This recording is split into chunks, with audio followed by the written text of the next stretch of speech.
I'm looking in the book. I can't believe I'm looking in the book.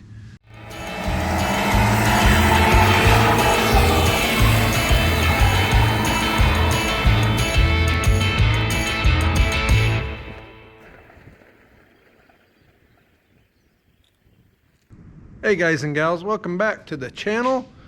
Freedom One Garage in action today. Weather's been up and down like it always is here in the heartland, but we've got some exciting stuff to do today. We won't be turning any wrenches today. Well, I guess kinda. We have some assembly to do. But we bought a couple things. I've been waiting on one of them to come in for a while, and then the other one we spare no expense for you viewers. So we went and bought a nice tripod finally for this dang camera to sit on. And we spent a whole like $38 at the Wally Mart. But pretty cool. It's got all the adjustabilities. It's real sturdy. And the nice thing is, it's even got this. Look at that. Watch this. Oop. It goes up. So I think we can get about 6 feet out of this, and that's going to help us when we're shooting some videos for you all. Now, oh yeah, came with a little bag.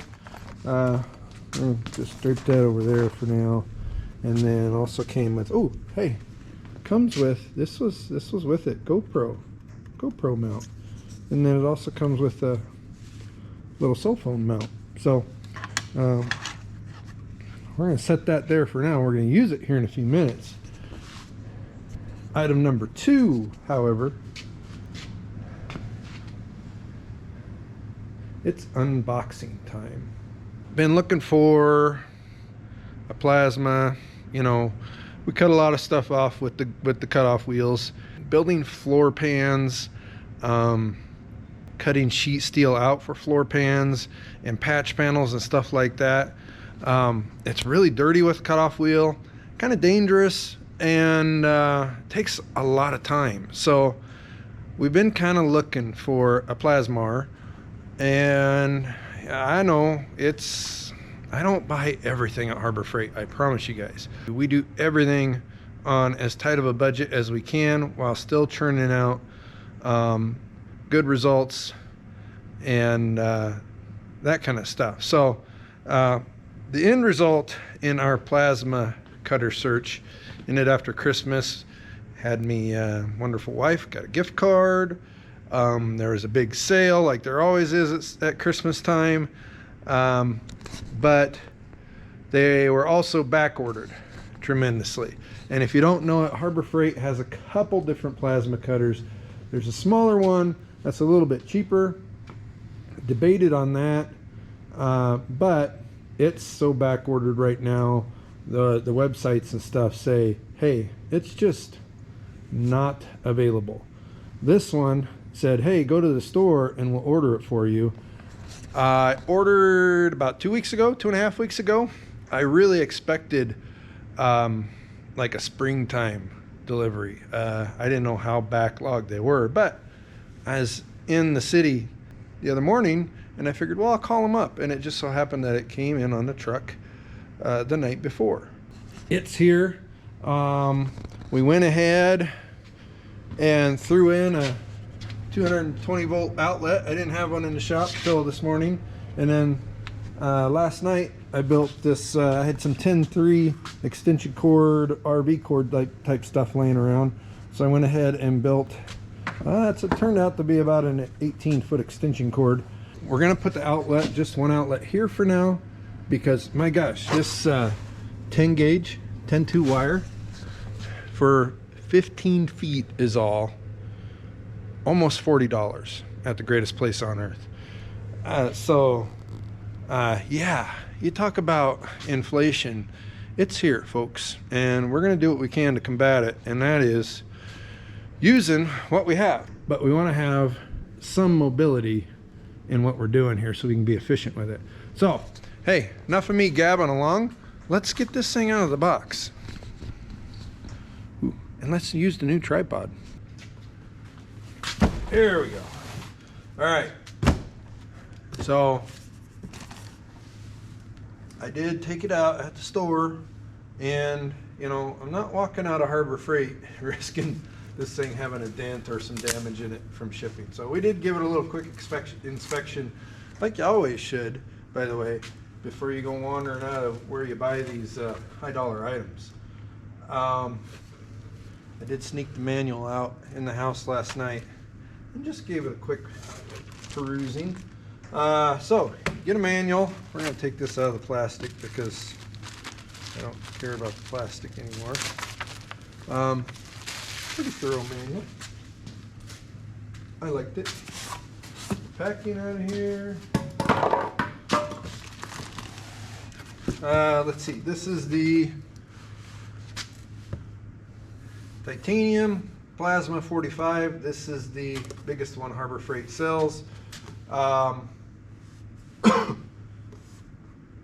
It's dual voltage, 120, 240, single phase, max output 45 amps, and working air pressure is 80 to 110. It does include the torch head, and it has a pretty good duty cycle, max duty cycle of about 50%. So inverter technology, it says on this side, for better making better electricities. Weighs 22 pounds or so, 21 and a half pounds. It's got the digital stuff on it that makes it better or better-ish. I don't know. So here's the torch head. Plastic there again. I think it's about a 9-foot lead. Oh gosh. Oh yeah, this is easily. So here's our torch. This is easily, guys and gals, 10 feet of lead, so that's nice. It's got this, so if you want to store it, you can protect your delicates there at the end of the torch wire. It's got the drag head on it. We'll probably use that a little bit as we get used to it. The one thing I'd notice it doesn't have, or I don't know if you can get them,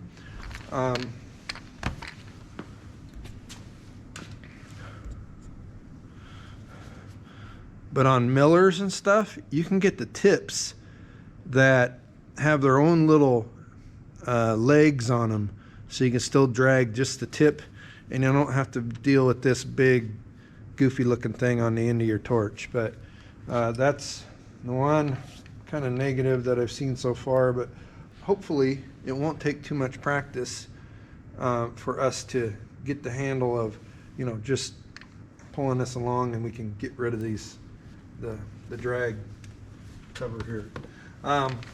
Torch head, that's that. What else we got in here? We've got power cord adapter. So like I said, dual voltage. So if you're going to use this on 120, that'll be handy if we do have to get to the nether reaches of the shop or get it outside and use it. We can do that. And it should still cut really nicely with 120 volts up to about 1/4 inch or better. So but as we use it, we'll keep you updated on, we'll try to use it on both voltages. What else we got? We've got this guy, appears to be a little air filter strainer, and then we've got a tip wrench. Then we've got a couple consumables, 3 of the electrodes and 3 of the actual tips. So we've got a couple of those. That's nice. Now the big rag. Now here, let's put you over here. We're gonna get the little stuff out of the way. This is grounding clamp. Exciting. We got a pretty decent grounding clamp. It does have a strap that goes from tooth to tooth on the grounding clamp, so you're not just relying on the clamp itself to get the energy over to the other side. So that's kind of nice. And we got a nice brass end Shows 7 gauge on the grounding wire. It actually calls it welding cable. So usually welding cable means, I can't really see the end here. Yeah. So welding cable usually means you've got some really fine strands that go together, and so the cable is thick and handles the current, but also is very flexible. And again, this is probably 8 or 9 feet, I'm guessing. All right, that's the box. Here's what we're really after. Look at that.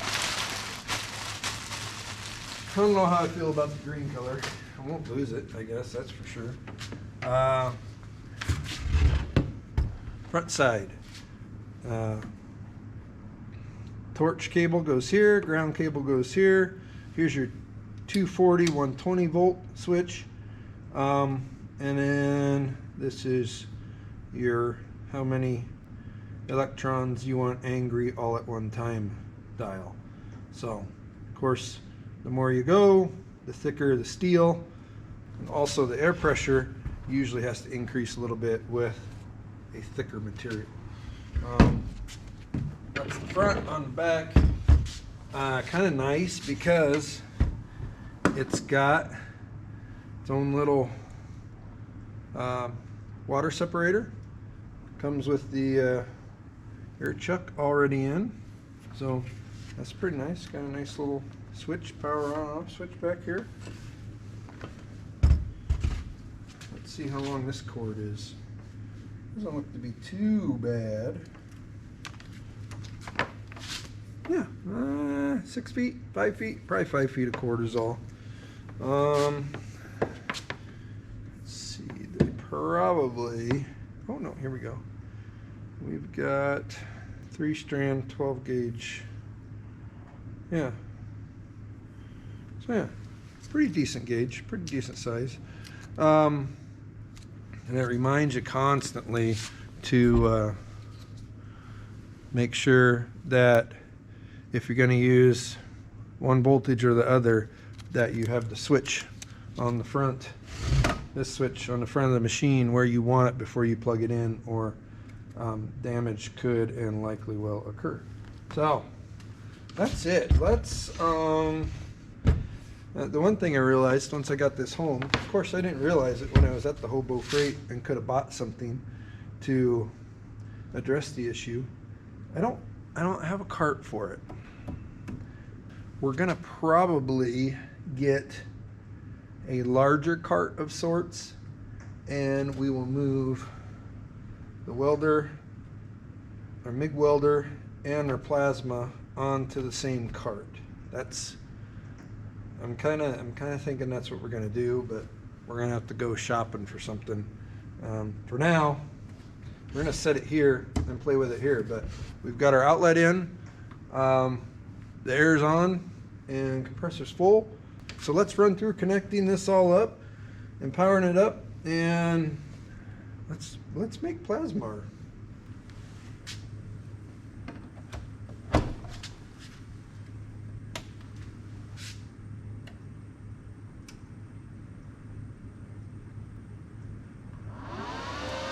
Ooh.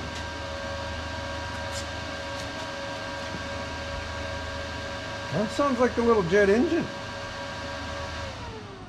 Okay. Now it doesn't. We've got our dialage. Seems to be pretty smooth. 15's as low as you go. We're going to go to about 22. Let me go get a couple different metals, and we'll turn you around and see what this puppy will do. Let's run out to the metal pile here. What do we got? We've got, here we go, some probably 10 gauge. Ooh, let's do this. I've heard, all right, the way I understand it is plasma will cut cast. So we're gonna see if we can't cut the old, this is the old exhaust and intake for the Ferguson. We'll try those two things. What else we got out here? Oh, aluminum. Should we try aluminum? Yeah, we should. But how do we get to it is the thing. Come on. This old aluminum.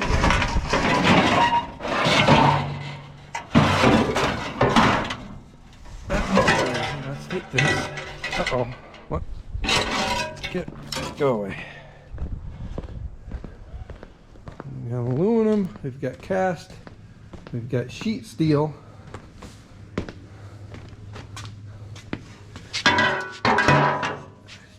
And then let's go over here. Let's see what we got. We should have some thicker stuff that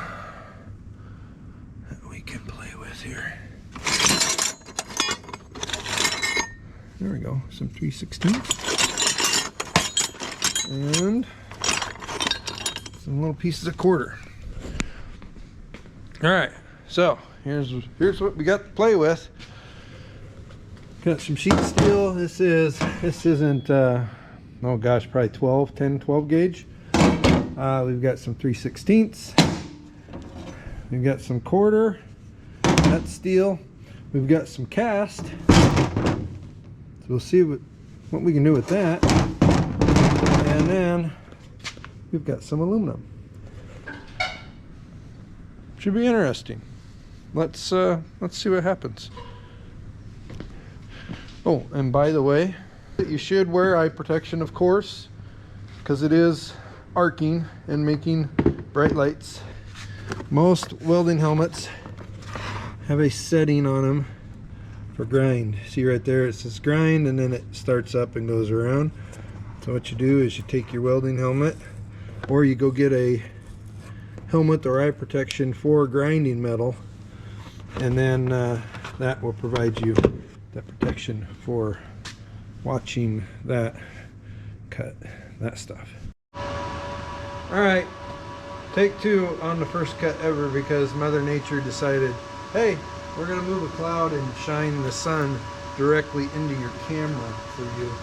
I'm gonna go down to 20. I'm just gonna drag this across again.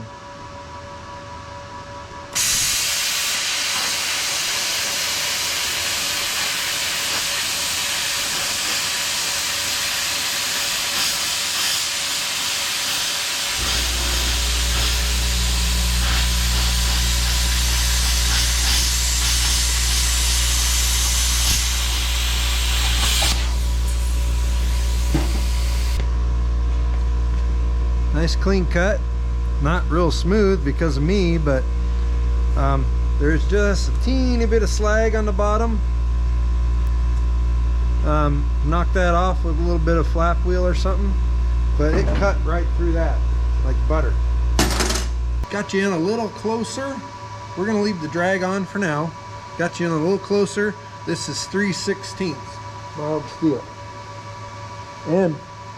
and we're gonna leave it at 20 just to see what it looks like and see if we got to do some adjustmentizing.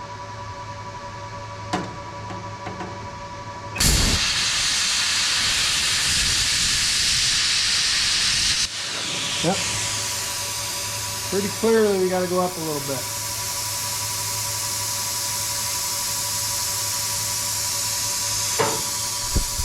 $27.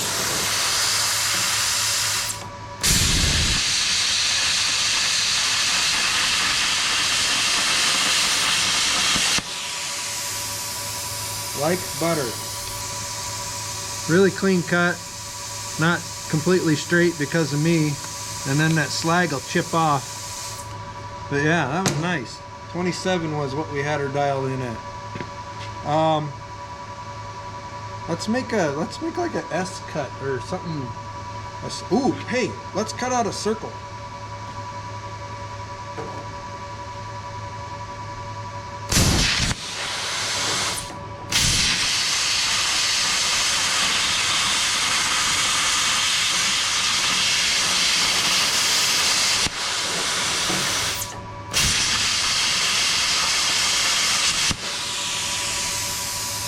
Pretty ugly circle, but it works.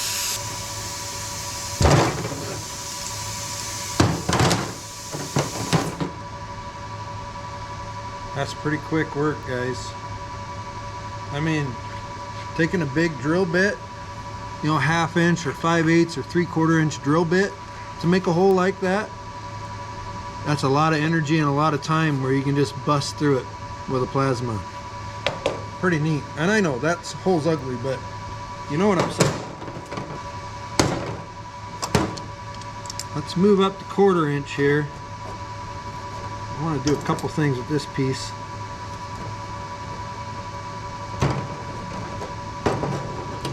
First we'll slice off the edge like we did with the other guys here.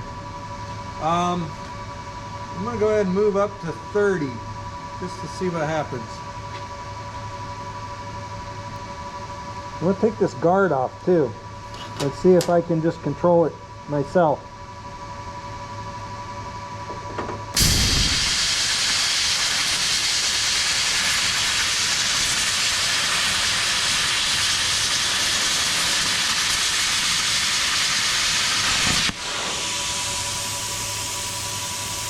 Okay, I don't know if that was the guard.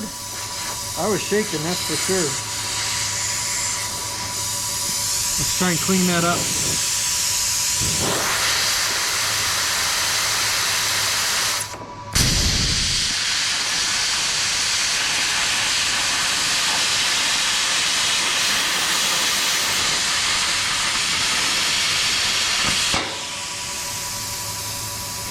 Yeah, it's going to take some practice.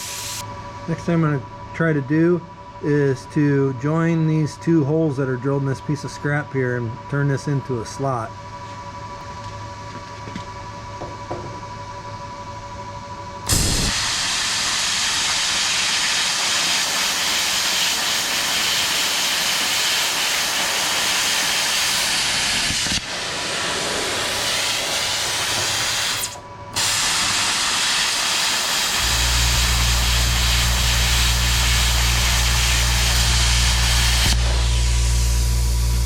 Very cool.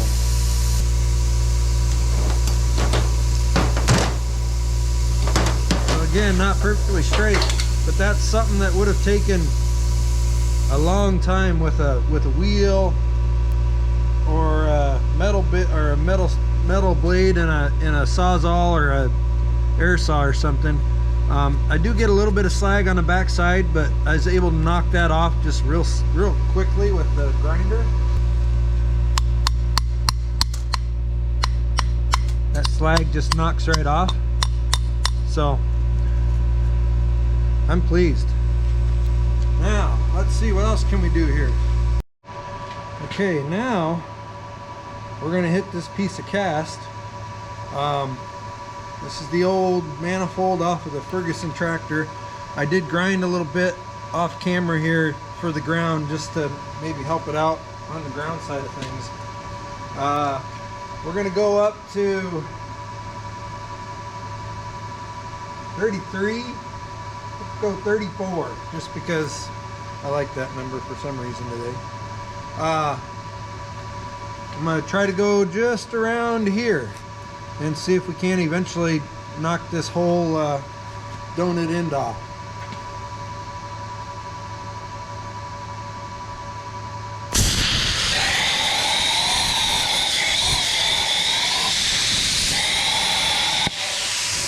Okay, that's a little trickier going around a radius like that.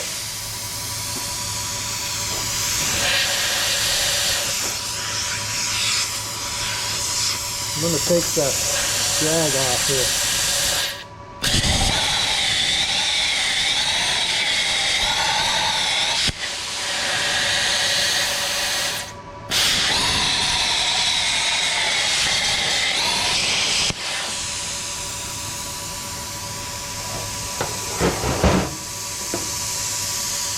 You can laugh at me if you want. It's my first time.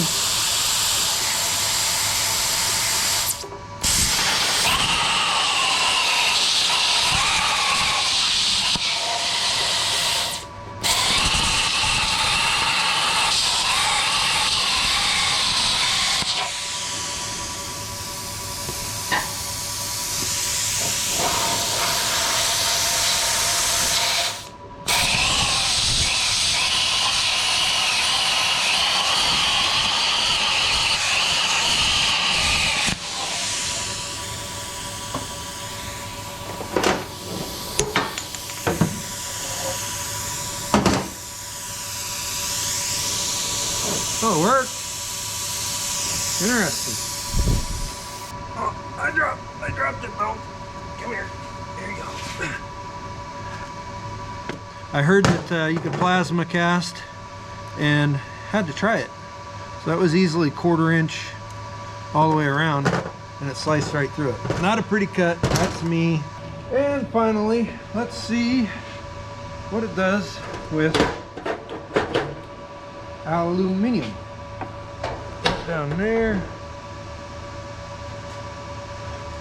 We'll try to just kind of go across here somewhere. We'll turn her back down to like at least 20. I might even go down to like 18, or we'll go 17 just because. Took the air down to 90, which is the lowest number, or the bottom of the range that they advertise. And let's see here. We'll start with this hole here.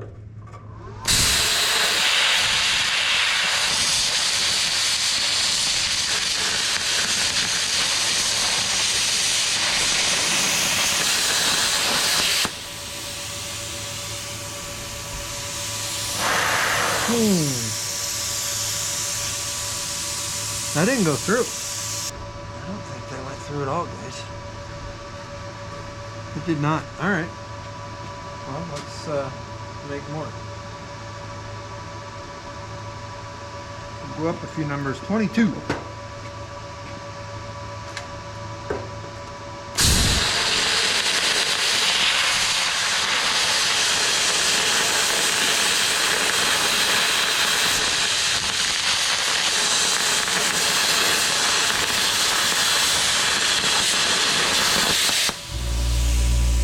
There, Dad.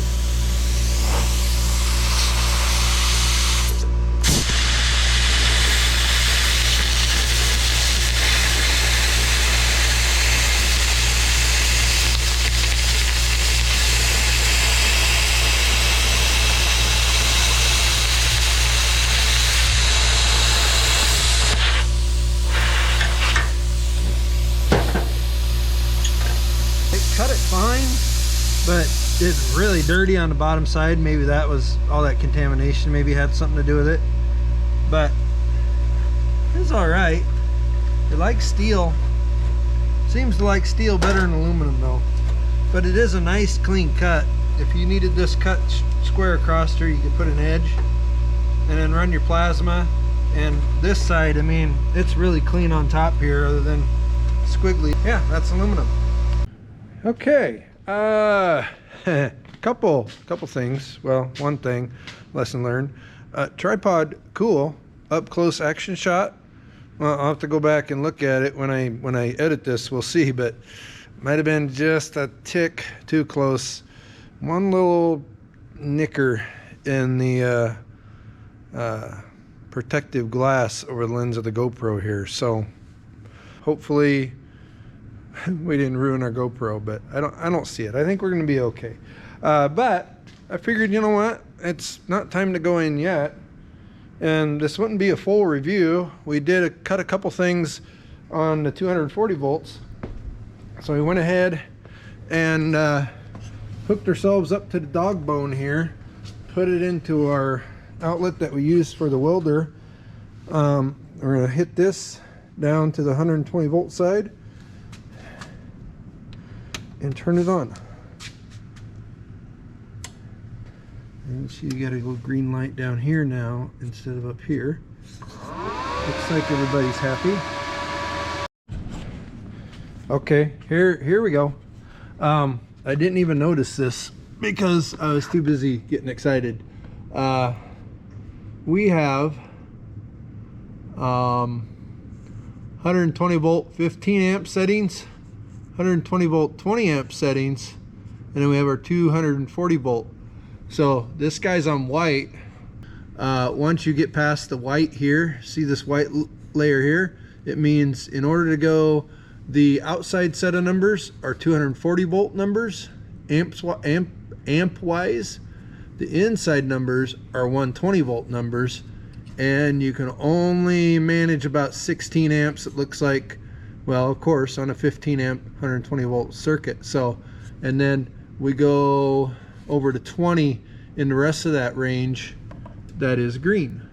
So we're going to start at 17 for the sheet steel and see what that does with 120 volts.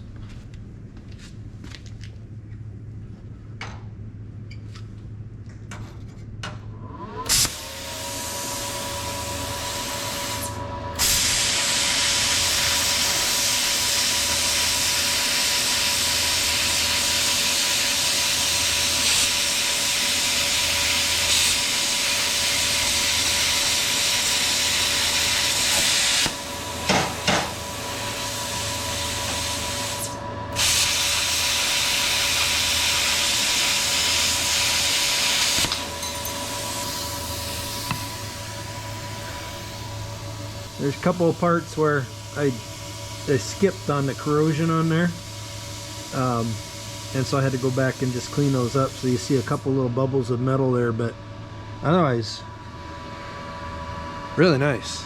Let's go up to like 3/16 and 3/4 here. 3/16.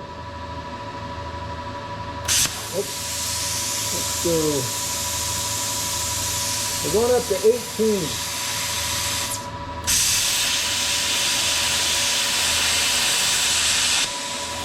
I don't like it. I'm going to have to try and max her out here. Got 19.5 and see what happens.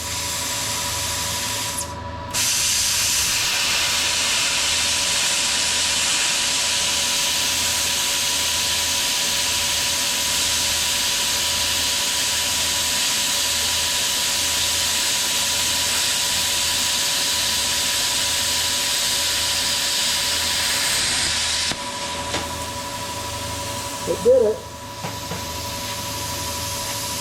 You notice the sparks were at a pretty good angle coming out. I think that's an air pressure thing. Let me give it a little more air and we'll try that again. But definitely have to go slower.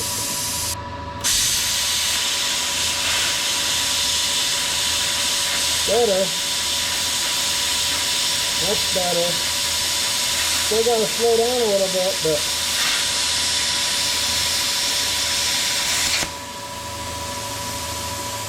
much better. Still got to go a little slower, but cut it, no problem. Okay, 1/4 inch.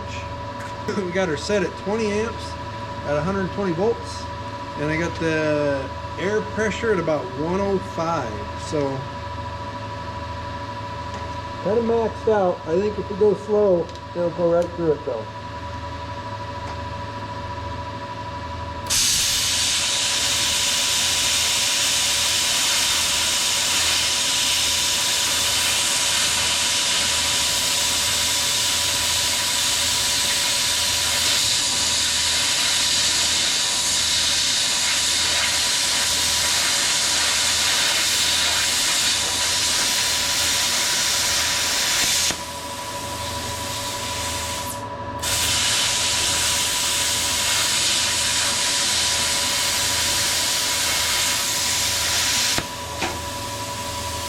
That's going to take a little practice. It cut it nice, but I had one part where the slag kind of built up and closed it off, and I went back over it, and I don't know if I made it better or worse, but yeah, that cut it pretty nice. That's going to take some practice though. Yeah, 1/4 inch, 120 volts. Probably, I'm going to say we're not going to venture too far past 1/4 inch thick material on 120 volts. I think it's going to cause more issues learning and figuring it out, jumping back and forth between 120 volts and 240 volts than if we just stick to one and, you know, figure it out. That's what I say. There are also warnings all over this machine that say after every use and after every hour of use to check your torch tip parts and service them or replace them if they're worn. So we didn't have it going for quite an hour, but let's take a look here. You got your I'm looking in the book. I can't believe I'm looking in the book. Your swirl ring. Whoopsie. Oh, don't lose the swirl ring. Here's your actual electrode. And it does get a little discolored on the end. What I'm going to do is I'm going to take a little Scotch-Brite and just give a little love here. Looks all right. So it goes in there, and then our actual tip. And it's got a little discoloration on it as well. So we're gonna give it a little go. Yeah, it cleaned up real nice. Yeah.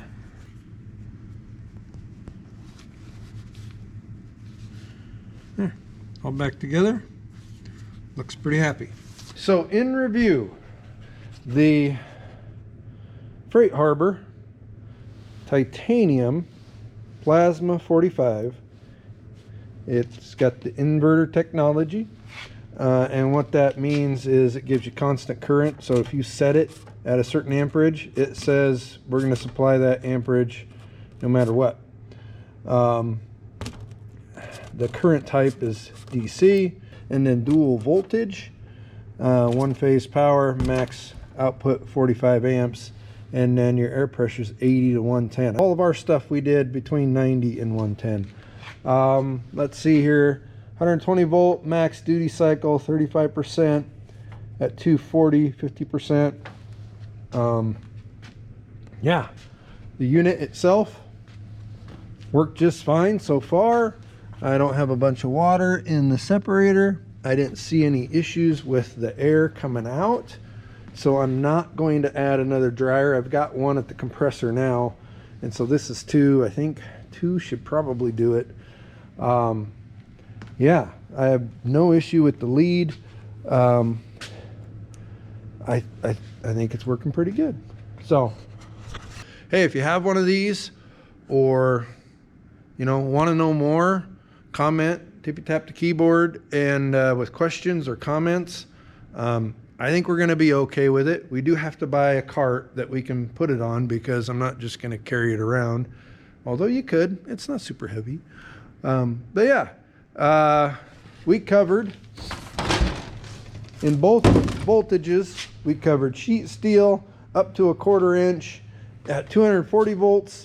We played with aluminum a little bit, and then we also did some cast at 240 volts. So this is going to save us mucho time and lots of cutoff wheels. Hey, I hope you liked that unboxing and review of yet another item from the Freight Harbor. Again, questions, comments, tippy tap the keyboard, let us know. Otherwise, it's cooling off. I'm gonna hit the dad snacks and go edit this video. Thanks for watching. We'll catch you on the next one.